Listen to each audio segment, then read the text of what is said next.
Hello, welcome to the software development class.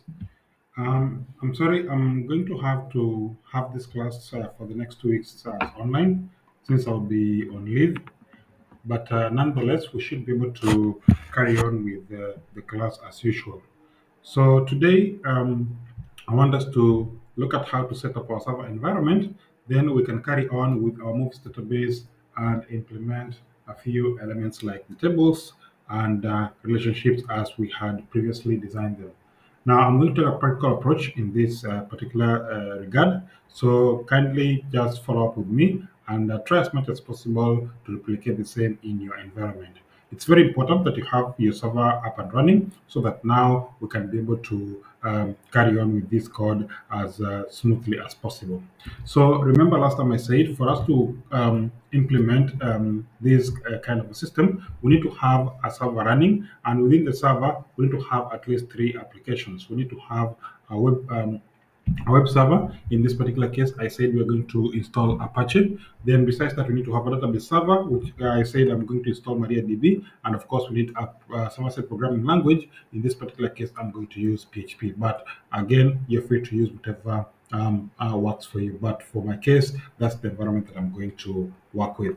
Now, because it's a bit complex for us to install some of these tools, what we will do is we will use some of the tools that are available for us that will enable us to install all these three things as a single element. So what you're going to do is we're going to use something called XAMPP.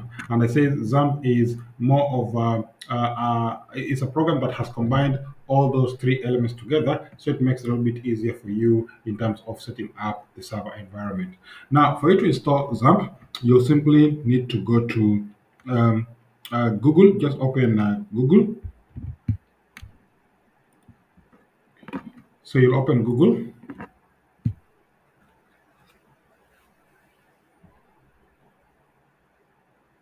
Don't know, okay.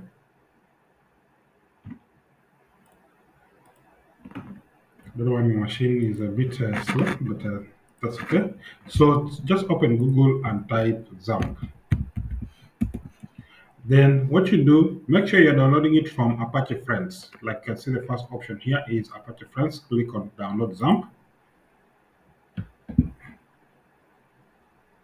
Of course, it will detect your operating system as it is. You can see it says that I'm on Windows, so I can be able to install any XAMPP on Windows. But you can free to choose if you're running Linux, if you're running Mac, you'll be able to pick any of the version that applies to you. So in my case, I am going to pick XAMPP for Windows, which has come at the top. Then you can now be able to pick which version of PHP you want. The current version of PHP is 8.2, but you can install PHP 8.1, PHP 8.0, or you can even go and find other versions of PHP. So again, for my case, I just use the latest version of PHP, which is PHP 8.2. So I'll click on the download link. It will start the download, and of course it will download XAMPP on the background of my screen, as you're going to see shortly down here. I mean, your browser might behave differently. Some browsers show the downloads at the top, others show at the bottom, others show on the side, but it doesn't really matter. At the end of the day, it will be able to do the download for you. Now, since I'd already downloaded this XAMPP, as you can see, it's just got started, but since I downloaded it, I'll just stop this because I had downloaded it before. So I'll go back to my downloads folder, which is here, and I'll find XAMPP is here. So this is the file that we were actually trying to download. So once the download has been done, simply double click on this installer. Of course, the installation in Mac and Linux is a bit different, but you can be able to follow the instructions on Google. Just Google how to install XAMPP on Windows, or actually even go to the documentation site. It will be able to show you how to install it. But ideally, you will end up with the exact same process after the installation has been done. Just a few steps that are going to be different from each environment, though at the end of the day, it should be okay. So of course, it will tell you that UAC or user account settings uh, uh, might give you some problems or might restrict some things. So just say okay. Then it will say you welcome. Now it will ask you what do you want to install. Of course, by default, it installs our web server, which is Apache. It asks you if you want MySQL, if you want FileZilla. This is an FTP server for allowing you to transfer files from a remote to a remote computer. We have a Mercury mail server. This is a mail server that allows you to be able to send and receive emails. We have Tomcat, similar to what Apache does. It's also a web server. Then we have programming language. By default, you can see it installs PHP, but it also gives you an option of installing Perl if you want to use it. Then it has user interfaces like PHP which allows you to be able to interact with the database, or rather your web server in general. So I'll click next.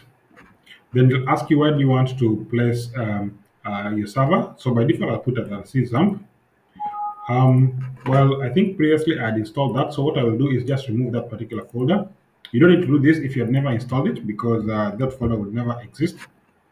In my case, I think it existed because I had installed it before, but not a big deal. I'm going to remove it. So I'll click on next. It'll ask me the language.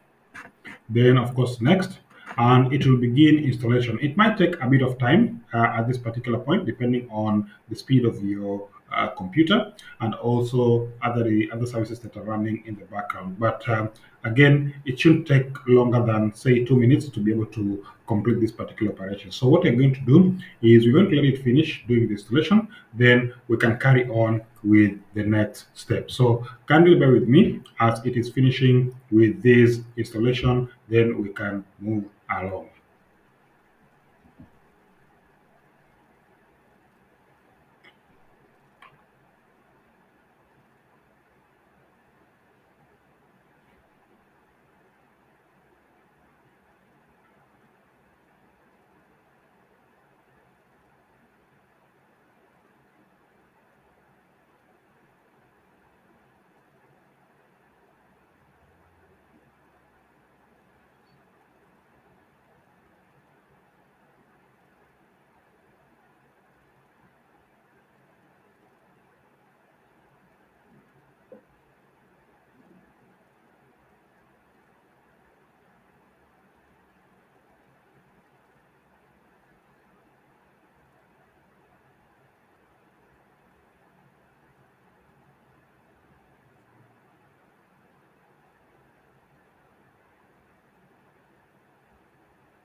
So as I said, let's just give it some time so that it finishes installing.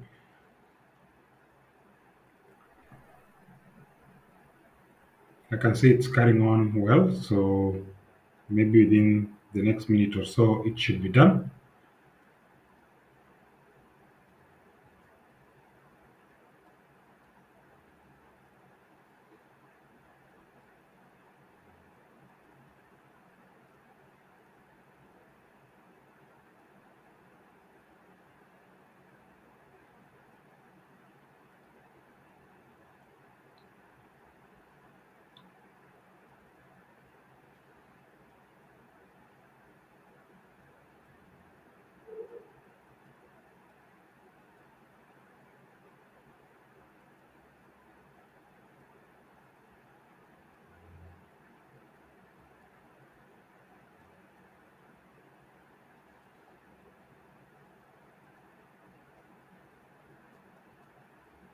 Okay, I think it's almost done. Just a couple more seconds and we should be there.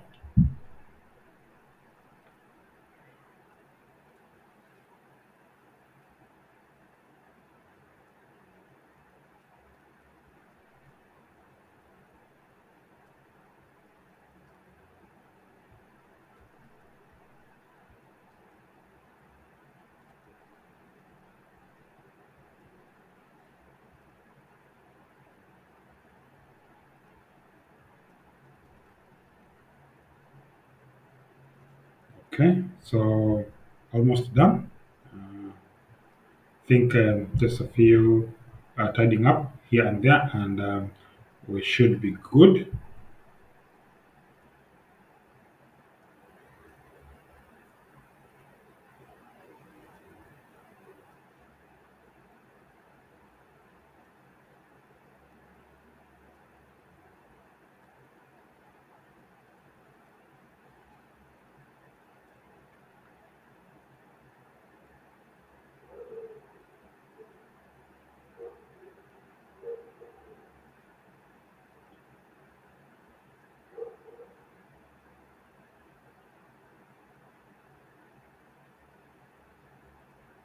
Okay, looks like we're done. So once it is done installing, it will give you this window over here asking you, do you want to start the control panel? I would highly suggest you don't start it. Don't start the control panel as yet. So untick this particular box and say finish. The reason why I don't want you to start the control panel is because I want to set up XAMPP so that every time my computer starts, it automatically starts with the XAMPP server with Apache and MySQL running by default. As of now, these services are not running. So if I was to open the control panel like that, you'll be able to see that actually Apache and MySQL have actually been stopped. So you can see over here, sorry, you can see that Apache and MySQL are actually not running. So what you need to do is to start all of them. So you'll be required to do this process over and over again every time your machine starts. But because that's going to be a very difficult job for us, I want us to have these things installed as services so that now they start with our operating system as it boots up. So I'm going to stop this. Then I'm going to click on start. I'm going to come to control panel, right click, then say run as administrator. Okay, so once I run it as administrator, I'll say yes. Then here you'll see I'll be asked two things. Do I want to install these two elements as services? So I'll click install it as a service, then I'll say yes. Then I'll be told I install my skill as a service, I also say yes. Of course, optionally, it can ask you whether you should allow this one to access the internet or stuff like that. Simply say allow it to access. I think it's not asking me that because I had previously tried to install it, but in some scenarios, it will ask you whether you want to allow them to access your internet, and basically just say yes. So from here, since they're installed as services, now I can go ahead and start them up. And that means that every time my operating system starts, this is going to pick up automatically on its own. I don't need to do anything else from there. So that's excellent. Now we have a working server. We have downloaded Apache. We have downloaded XAMPP rather. We have installed XAMPP and all the services that we require, and we have set it up in such a way that it can be able to boot up on its own, to start up on its own whenever our operating system boots. So we have a working server that even if power goes on and comes back on, the services are going to be available to our users if we were using this as our production server. So that's the first part. So the next thing is let's check if it works. So to check if it works, simply you can do it in two ways. You can come to the control panel down here, then you say show and hide these options. Then from here, I can come to admin here, Apache. Then I click on this admin button. It will open for me the my administrator button, and you can see now I have XAMPP running. So I have XAMPP, which is so Apache, MariaDB, and PHP. These are the three that we need for our development. For those people using Perl, that's okay, but this is what we need. Now from here, I can be able to check the PHP installation. So this is the PHP version that I have, 8.2, and down here you can see all the tools that have been installed for me, all the libraries rather that have been installed for me. So all these libraries are available for me, and I can be able to use them now as part of my PHP program. So don't worry about this. We're going to look at what they are and how they work. MySQL is connecting to a database. This is MySQL with intelligence. I said it's MariaDB. We have OpenSSL. We have PDO, which is PHP database object, and so forth and so on. So we have quite a lot of, we have session variables to be able to manage sessions for our users and things like that. So we're going to see how to use all of these ones when we will be developing our backend side of things. So PHP is installed, and of course all the libraries needed for us are installed. You can install more if you need, but I think whatever is available here will just be able to work well for us. So that's PHP info. Then if I wanted to access or to now have access to my database, I'll click on PHP my admin over here. So this particular part will now give me access to my databases. So from here, I can be able to create and manage my MySQL databases. Again, as I said, this is just a user interface.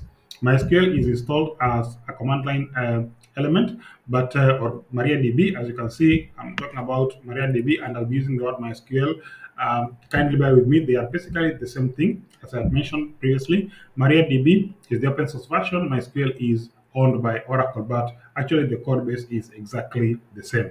So if I talk about MySQL instead of MariaDB, just kindly bear with me because it's a bad practice that I'm used to calling it MySQL. But generally, here is where we are going to be able to manage, to create and manage all our database and database objects.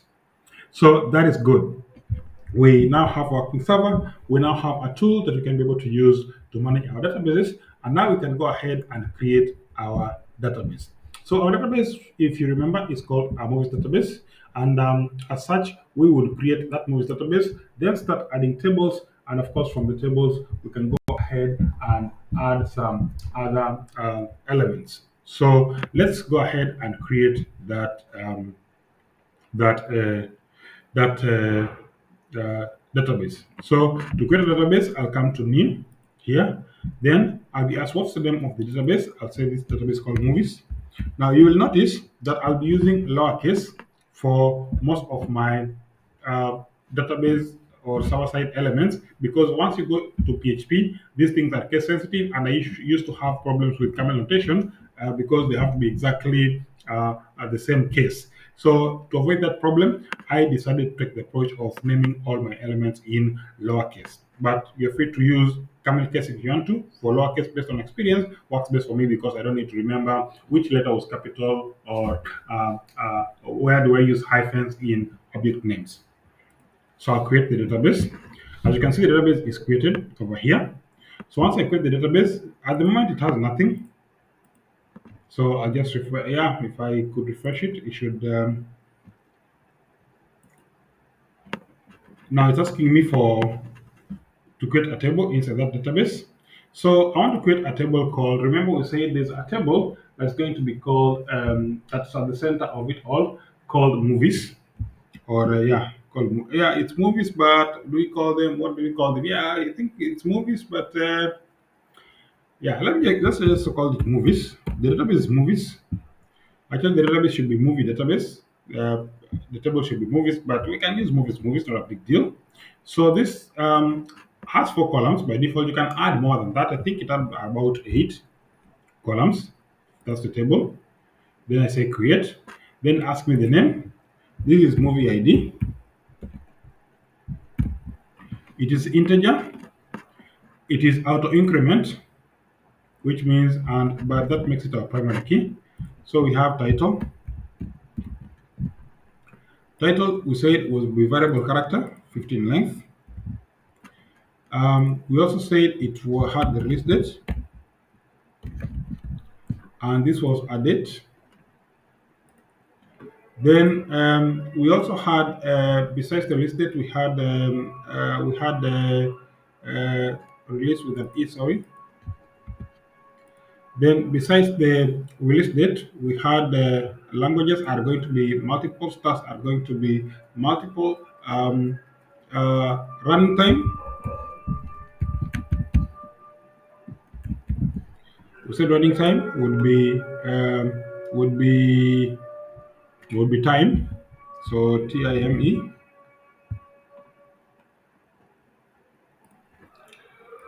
Then when it comes to rating, we said synopsis. We said variable character.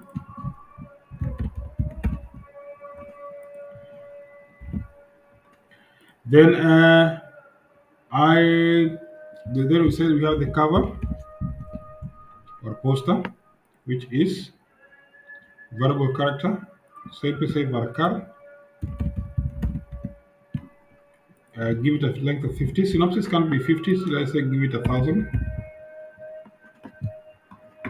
1,000. Then besides the cover, we have date added. That's going to be date time or a timestamp. Added by will be integer. Yeah. So generally, those are the fields, those are the data types, and those are the length values. And I've made sure that my movie ID is primary key is auto increment, which means it's going to be 1, 2, 3, 4 all the way to the end. So once I specify that, I can simply come and simply click here and say save. That should allow me to create my first table, and at least I would have one table inside my database. So you can see I have one table inside here. So that's good because I have one table. Now I need to go ahead and create the other tables as we had agreed. So to create the other tables, I'll simply click on new here again. Then I said I'm going to create a table called users. The table name is called users. I think it also has about 8 columns. So here we have user ID, which is integer, of course. It's auto increment, that makes it primary key. Then you have username, which is variable character. I'll give it 50. Our first name, variable character also, which is 50. I have middle name and last name. Let me just say last name, variable character, 50. Well, I forgot about other fields, so I can add additional fields later on. And that's a good thing because since I've forgotten the number of, I didn't mention to have as many fields as possible. Let me just go ahead and add here other columns. So I had forgotten, so by default it was 4, but I didn't click go. So as you can see, since I added another 8, it is gonna add and added another 8 columns. So after last name, I have a password. That's variable character. Last name is variable character. Password is variable character. 50. Then you have the salt. Salt, I'll explain what the salt is. It's also variable character. 50. But that should make the password longer. Maybe say 100. Then you have system administrator. It's going to be Boolean. Bool. Yeah. Then after system administrator, we have account active. This is also going to be Boolean. Then we have date added. It's going to be date and time. Then we have added by is integer. Yeah, that's fine. Which other mobile and email? We need those two again. Mobile, that's variable character, and email, that's also variable character. But of course, you have to give them lengths. This one would be 50, and this one would also be 50. So when I do that and I click on save, it creates my next table, which is users. So now you can see I have now another table, so movies and users. Now, then we can go ahead now and start, since we have movies and users, we had languages. So I can click here and say, uh, we have languages. So for languages, I'll give it 5 columns or 6 columns. I'll say go. So I have, for the languages, I have language ID. I'm just replicating what we did last time. That's auto increment. It's a primary key. So we have language name. It's variable character. 50. Then we have date added, which is date and time. Date time, sorry, it's here. Then you have added by, that is integer. We have deleted. By default, it's Boolean. It's Boolean, but the default value is 0. So the default value here, I'll say as defined, and I'll give it a value of 0. So deleted is 0 by default. That deleted, this is date and time. Deleted by is uh, uh, that is deleted by is integer. Sorry, int it's int. Yeah, there. Then I think we can remove these last three. We don't necessarily need them, so I'll say go. It will create.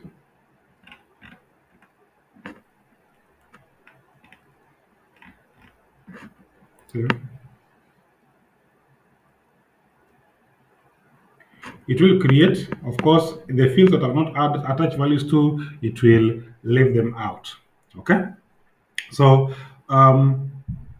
deleted by, yeah, so you can see everything now looks fine. So I have languages. Now let me add now movie languages. So I have movies, then I have movie languages. So I'll create another table and I'll say movie languages, movie languages. So movie languages, I'll have ID, which is auto increment, that's integer. Then I'll have movie ID. This ID is the one that identifies the record. Then I have movie ID. This will identify the movie. Then I have language ID that will identify the language for the movie. Then we have date added, which is a timestamp, which is date and time. Then I'll add another column, one. Then I'll say date added and then added by, which is integer. Then I can add another three columns, which is deleted, deleted, which is boolean. Then we have date deleted, which is also date and time. Then deleted by is boolean. Boolean. Excellent. So I'll save that. And I'll continue adding all my uh, tables until I add all of them. So I have created users movies and languages. So now I have to add ratings. Then I have to have movie ratings. Then I have to have movie stars. Then stars. Then I need to add movie stars and so forth and so forth. Actually, let me just go ahead and do that. So create a new table for stars. Usually, my computer starts having a problem with the S and S and A. I think it's now okay. Yeah, okay, it's not okay. Stars, okay. So stars, I have the star ID. That's integer and increment. Have the first name. I'll have middle name, last name. If they usually have three names, so middle name, last name. I'll add another four columns. I'll talk about the gender. I'll talk about nationality ID. I'll also talk about their photo, and I'll specify whether they are an A list. A list means top of the line star, so that's Boolean. By default, that value is going to be 0. Actually, let me put now so there is a power. This post photo will be variable character. I think let me put 1000 because it's the path. Nationality is going to be integer. Gender is going to be gender because we want it to be male or female. Let's just leave it as variable character. 50. actually 10. Last name will be variable character 50, and middle name variable character 50, and first name variable character 50. I think that is okay. Then I'll come down here and say save. So I have my stars. Then I have a movie cast. So here I create new table. Then I call it movie cast.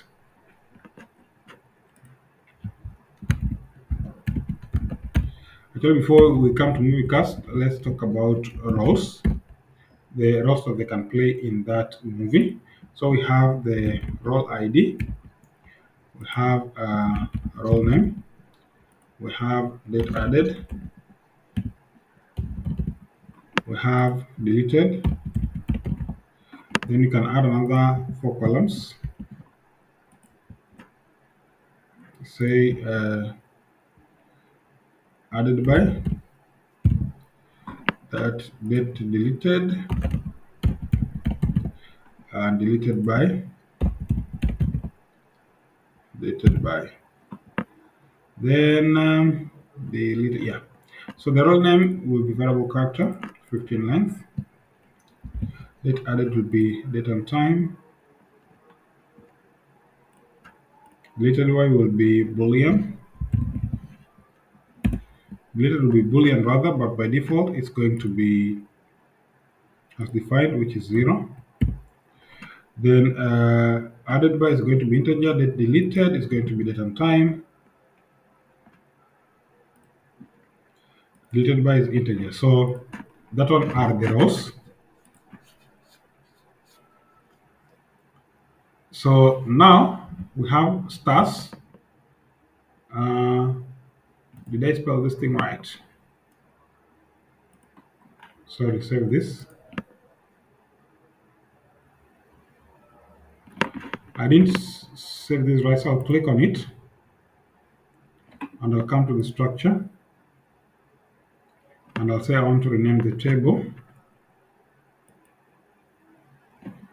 Sorry, that's an index. Where's the naming of the table? Naming the table should be up here. Browse, not browse. Where's the naming of the table? I should be able to rename it from here.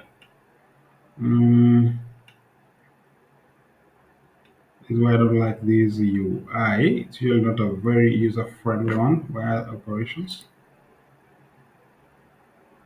So the table is called stars, not stars like that. Yeah, stars. Then I simply click on save. Where is run? Where is run? Where is run? Go here.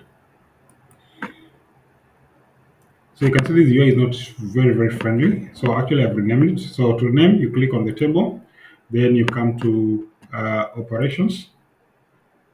Then from there you can be able to rename it at that particular point, or you can rename the table name from here. Either rename it from here, then click on go, or rename it from here and click on go, whichever is going to be easier for you. So once we have that, then now let's put a movie cast. So create that. Then we have our movie cast.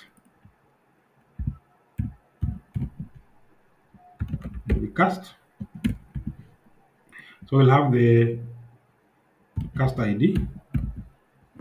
That's going to be auto increment. All the fields that are going to be primary keys are going to be auto increment, and they're going to be numbers. Then we have movie ID. Then we have the star ID. Then we have the role ID. So we need a movie, the star, and the role that they played. So then after that, we can add another four columns. So from here, I can have the role description. So as I have the role they played, yes, they are a villain or they are a perpetrator or whatever it is. They are the main character. They do the supporting role. But then what supporting role do they have? So here we have the role description. Then we have the role name, not role name, but cast name. What name were they given as a cast? So we'll have the description of the cast name. Then we have it added. added by, add another three columns.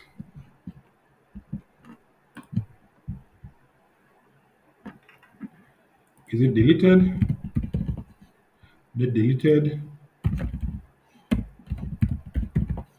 and deleted by. So deleted by is integer, that's fine. The deleted is date and time. Then deleted is boolean, but the default value is as defined. So we'll put deleted is 0 by default. Added by is integer, date added is date and time. Cast name is variable character. I'll give it 50 in length. Role description is variable character. We can give the role description a thousand characters, or 2,000. If you want to, role ID is that. Movie ID is that. That's I think that's fine. So I'll go ahead down here and I'll save that. And we are going to go on and on with this until we get all our tables inside this particular UI. So you will have to do for all the remaining tables. Now I have done just these few ones so that I'm able to show us first of all how we can create the database, how we can create the tables, how we can add the columns, how we can add the data types, and how we can add things like primary key. And those we have already achieved. So as you can see from our dictionary, I'm able to get all these things done inside MySQL using this particular user interface, which is PP my admin. So now let's go further and now start creating our relationships. And this is going to be the interesting part because now we need to tell our system how our tables are going to be related to each other. Okay, so this is going to be a very important part, and I want you to pay very keen attention to it. To create relationships, what you will need to do is you will come to the movies database over here. Then from the movies database, you can come to designer up here. Okay. So based on the designer, you're going to see a list of all the tables that we have done on our database. So remember, I said the movies database. Remember last time when we were doing it on the board, I wanted it to be at the center. Why is it not moving the way I want it?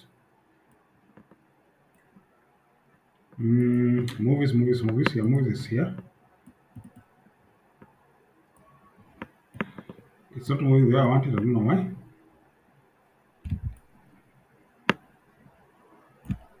Oh, I think it doesn't want to move where on top of another one. That's okay.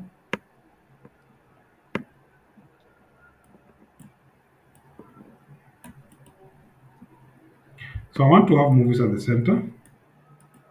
I also want to have users at the center. Movies at the center, then users at the center.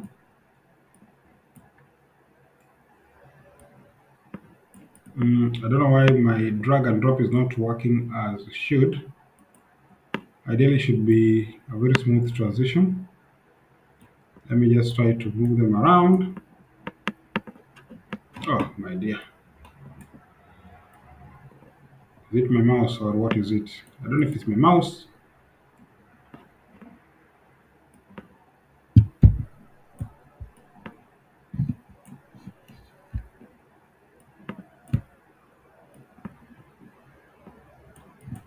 Oh, dear. Okay.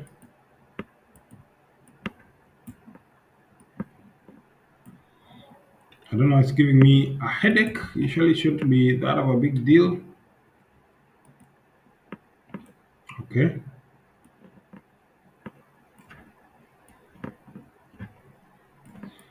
Well, so we are here now. So what you just need to do is, okay, now what are you doing? I want you to come on the side here.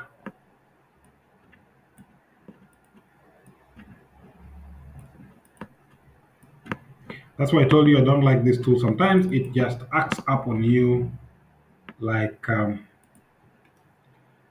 like nothing else.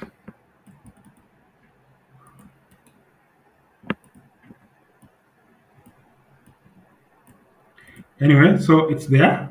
We can work with that. I need to have the movies database. Uh,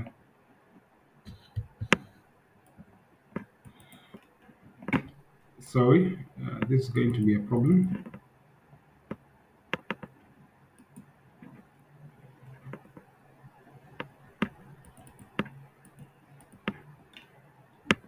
Well, I think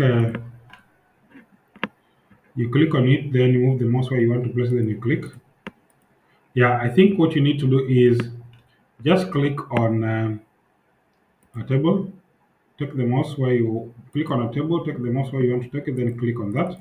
It will go be able to stick there. But now we have this UI over here. So what I need to do is to form my relationships.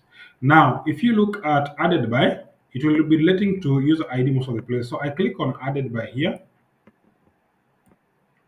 This one doesn't allow me. This UI is okay. It's not as good as I had expected it to have, but I'll come here and I'll say create relationship. So I'll click on reference key is added by. Well, pick the user ID here. Then I'll refer to it on added by here. So I'll say okay. It will create index column missing. Why is that? Let me just check again. Remember, we say data types are very important. User ID is int 11, added by is int 11. And that's primary key. That should work. That should work. Um, this is user ID added by. Okay,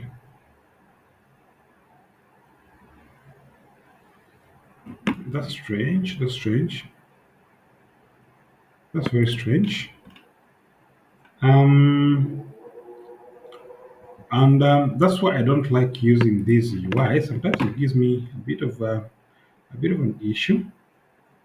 Um, because this would have been the easiest way to do it. Let me try that again. User ID and added by and okay. Why is it telling me missing index? Well, I can come to users table over here. I'll come to the structure and I can see it's a primary key. Yeah, so I don't know why it's giving me an issue, and by the that's why I usually have a challenge with this UI. So what I'm going to do is I'll install SQL EOG so that we are able to see how it makes it easy for us to be able to achieve this. So let me just run SQL EOG on this, and we'll be able to see how that works out. So I have SQL EOG here.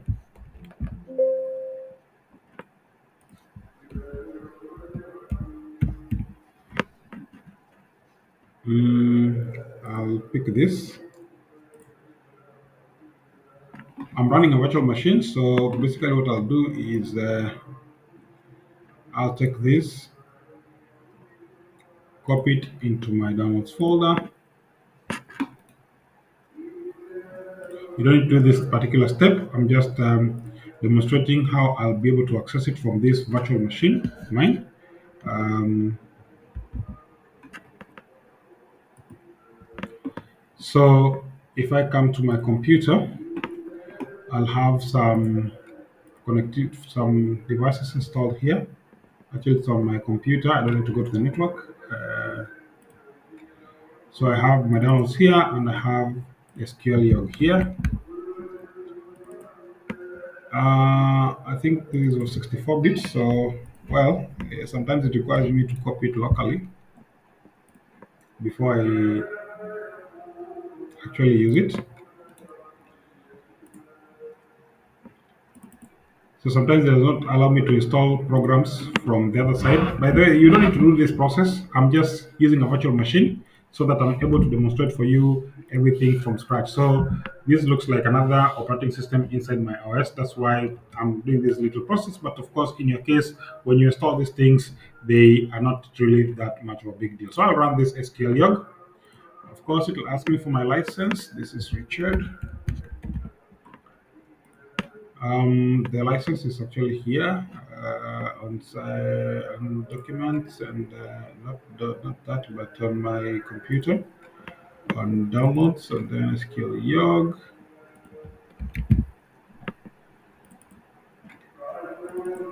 So this is my license. I'll copy it.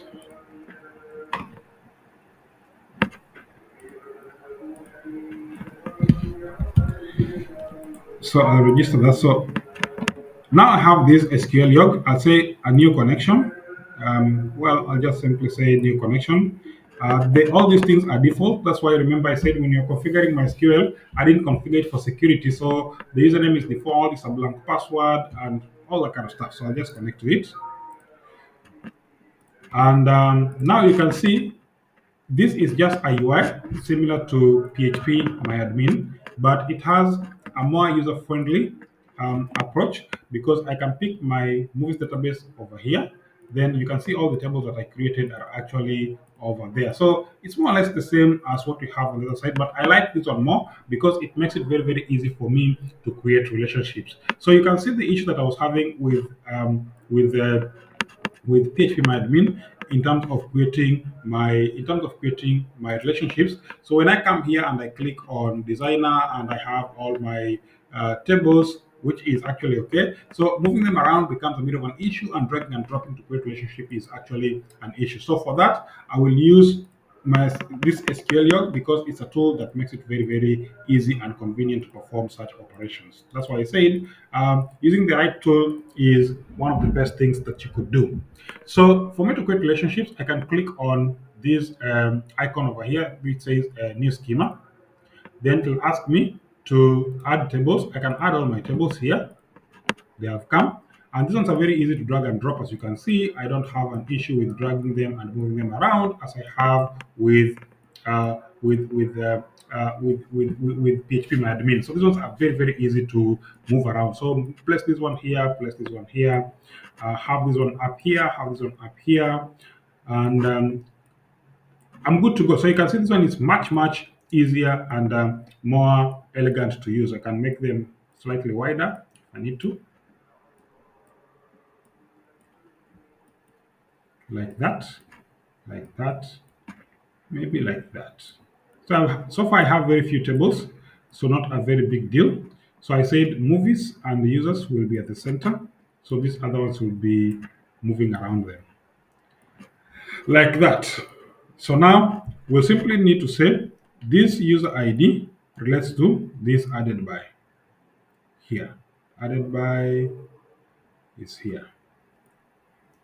And you can see it asks you to create a relationship. Now, when asked you to create a relationship, there are other things that you might want to do. For example, there's some things we call cascading. Cascading is if I have a primary record and a permanent record, when you update the primary record, what do you want us to do? By default, we will restrict, okay, which means when you update you cannot update an id field if it has child record. So for example, I cannot change the movie id field if there are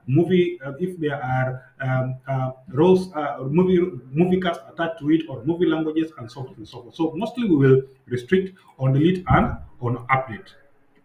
So that's what we'll do. Then I'll save that.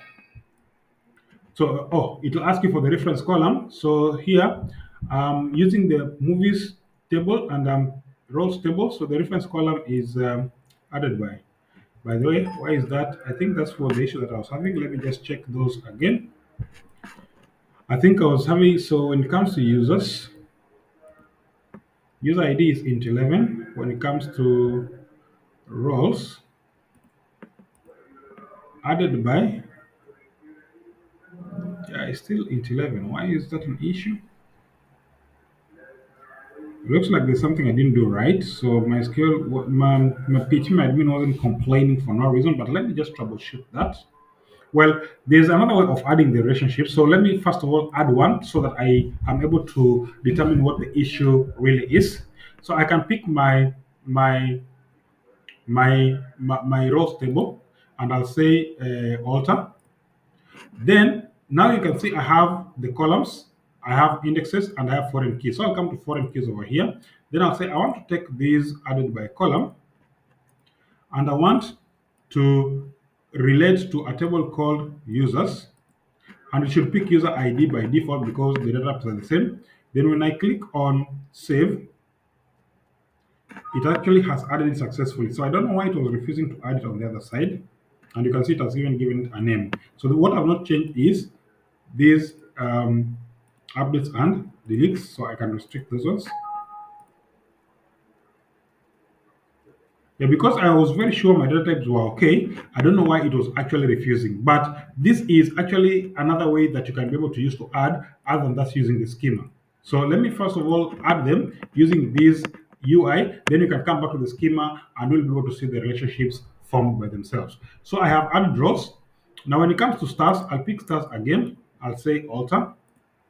I'll come to foreign keys and I'll say this. When it comes to a star, first of all, the we didn't create a table called nationalities, so let's create it. Right click, create table, nationalities, nationalities. So I have a country ID, then I have country name. I think I only need those two. I don't need more than that because we don't create countries over and over again. But if we want to create countries, we can add all the other columns that we need. So this is going to be a primary key and it's going to be auto increment.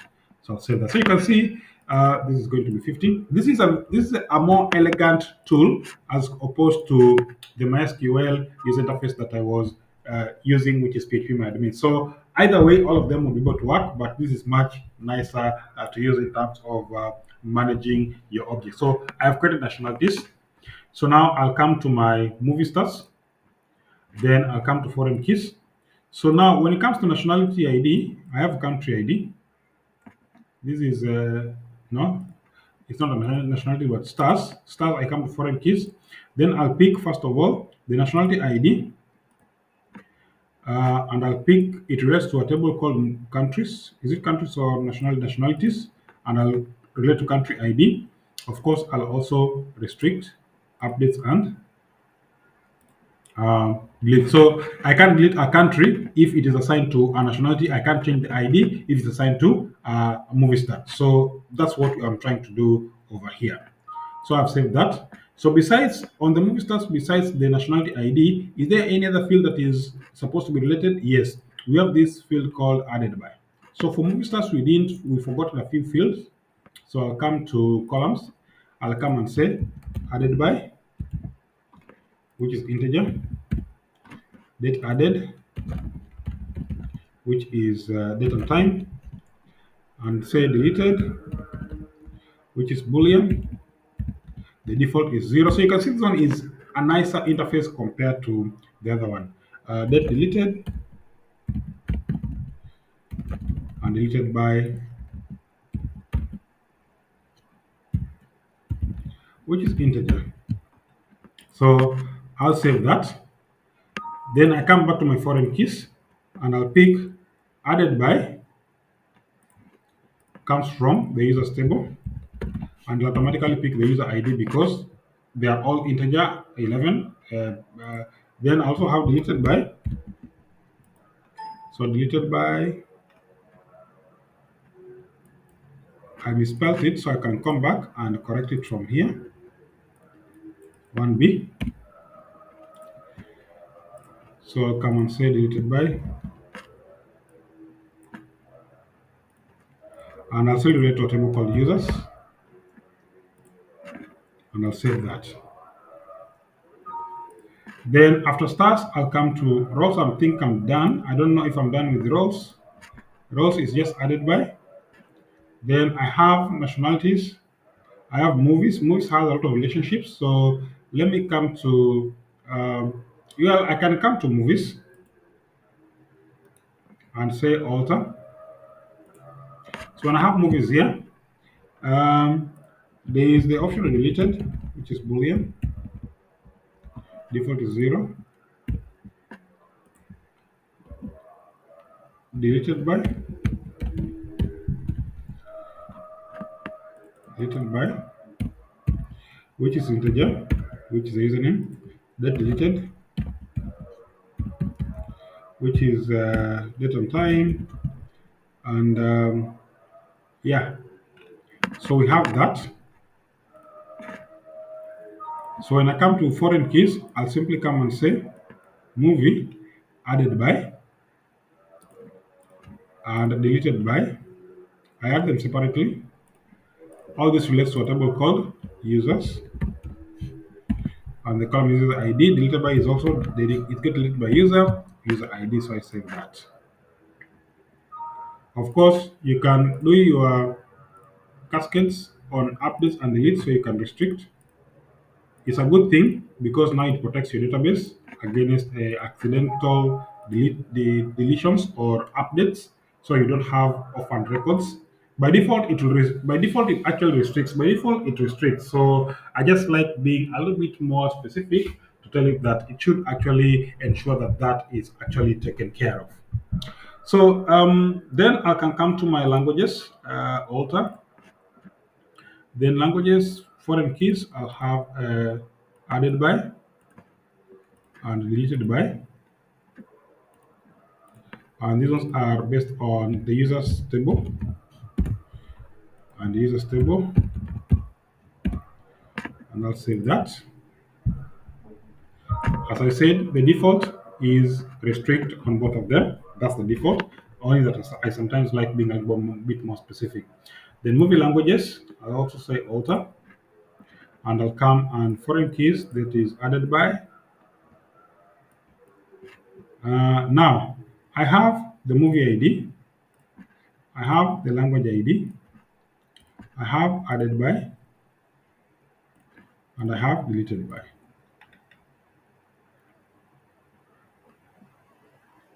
Deleted by cannot be tiny int. I think I made a mistake there. It should be integer.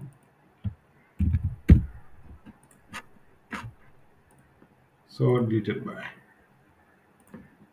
So movie ID relates to the movies database, movies table rather.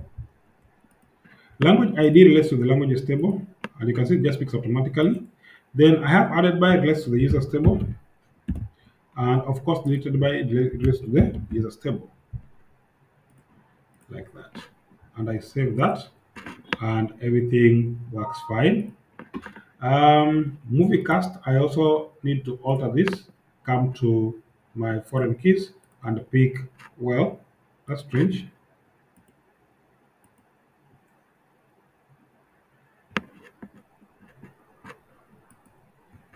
Sorry, I said add a new table. I should have said edit, alter.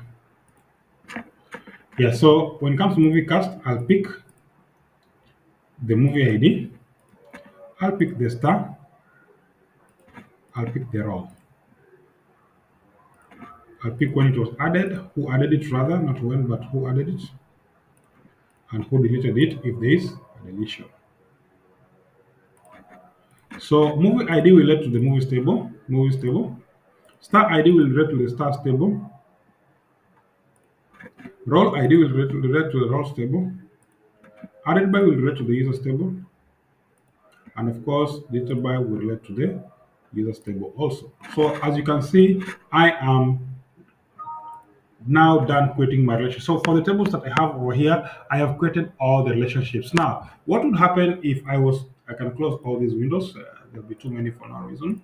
Once you're done with them, just close them up. Not a big deal.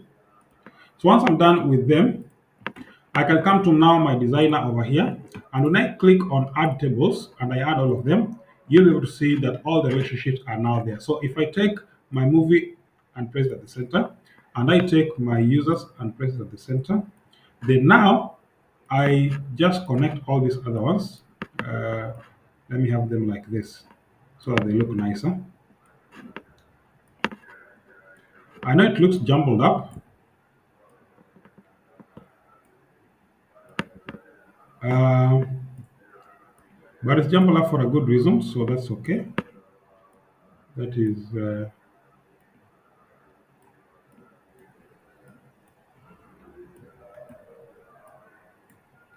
while still this one is crisscrossing.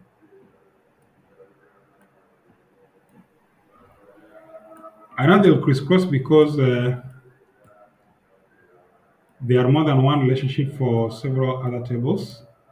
But you can see I have the one side, the many side, the one to many. The relationships are actually already created and now they should be able to work fine. Okay? With the exception of the ones that have a fewer relationships, how do I make this? Because movie languages,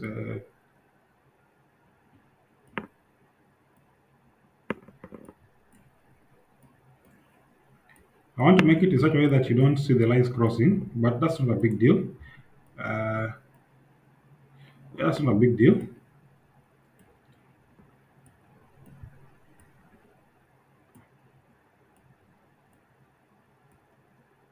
I think, sorry, what is that? I think you're now able to see how the relationships have come in. So users relate to almost all the tables based on user ID and the added by and deleted by columns.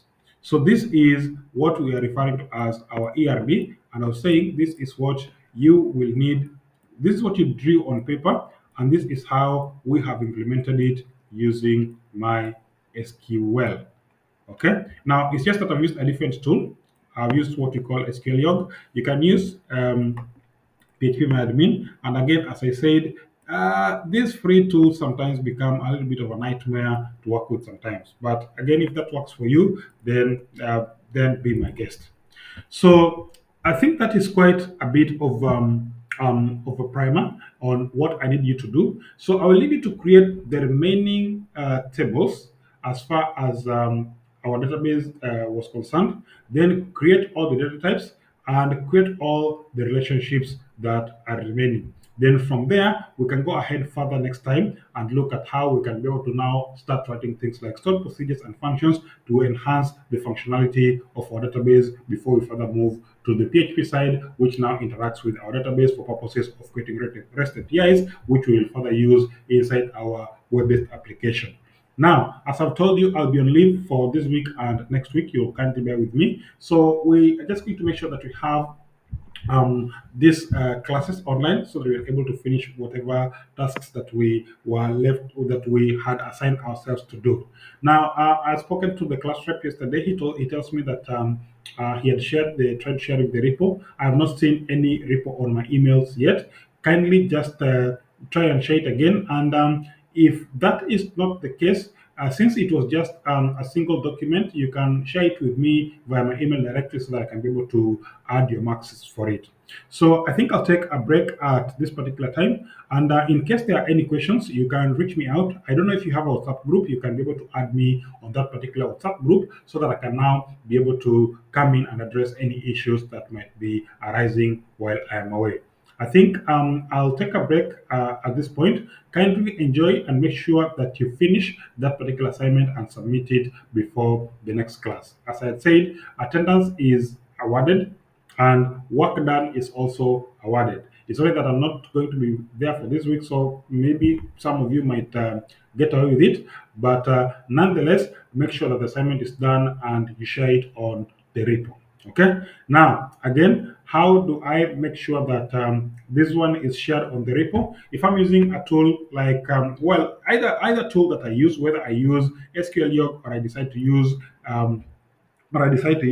PHP admin. If you want to export this database, simply come to the movies database over here. Then once you click on the database itself, simply say export and then simply say export. It's as simple as that. Don't change anything. It will download that SQL table, and this is what you share on the repo.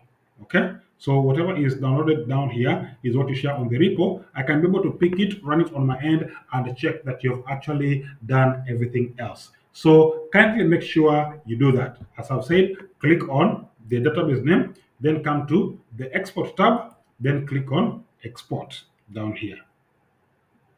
It will be able to download it, and that is the file that you share on the repo. If you want to see what it looks like, I'll simply open it and you'll be able to see that it has all the components inside it, including the relationship.